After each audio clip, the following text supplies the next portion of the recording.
I can't imagine being in a situation where your best option is to eat another human being. It was May 1933 and Joseph Stalin had power over the Soviet Union. And he wanted to create this crazy social experiment. He basically decided to take people that he classed as undesirable, some of them criminals, but a lot of them just did nothing wrong. They just happened to be really, really poor. He put them in these so-called labor camps. Now, his two main goals were firstly to just get rid of these people, basically. They didn't fit with his idea of the perfect Soviet Union. And secondly, he kind of just wanted to see what happened. He was like, will they create their own self-sustaining communities? He was like, I want to see if they can manage to survive and build something out of nothing. It was about to become one of the darkest chapters of Soviet history. So he banished these people to a remote island in the Siberian River called Nazino Island. The island was absolutely tiny, and you can imagine how rammed it was when they suddenly dumped 6,000 people there. It was shoulder to shoulder, and what made it so much worse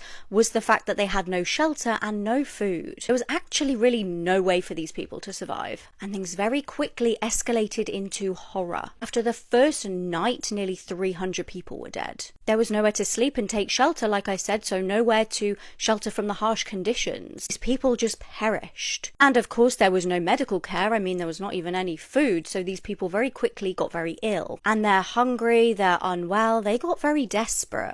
So authorities went over there. I mean, they definitely could have just rescued people and stopped this whole thing. But actually what they did made this whole thing a lot worse. They gave out rations, but this was even more cruel because this wasn't actually something that they could eat. This was flour. Bear in mind, these people have no cooking utensils, no ingredients, just raw flour. What the hell are they supposed to do with that? Some people tried mixing the flour with river water and got very sick from that, and some died. And some just tried eating it dry and it made them choke. And people were still desperate for just anything that they could get their hands on. So when they were going to give out these rations at the distribution stations, people were charging them. People were desperate to get their hands on them. These desperate, hungry people would charge the stations, and the guards would just shoot at them. Everybody was starving to death, and the survivors were left with basically no choice but to eat the people that were dying around them. They would find corpses on the floor and have to feast off them. One survivor recalled how he had to eat other humans' livers and hearts. Now, it was actually pure evil because these guards were just watching all of this unfold. They definitely could have stopped it, but they decided not to.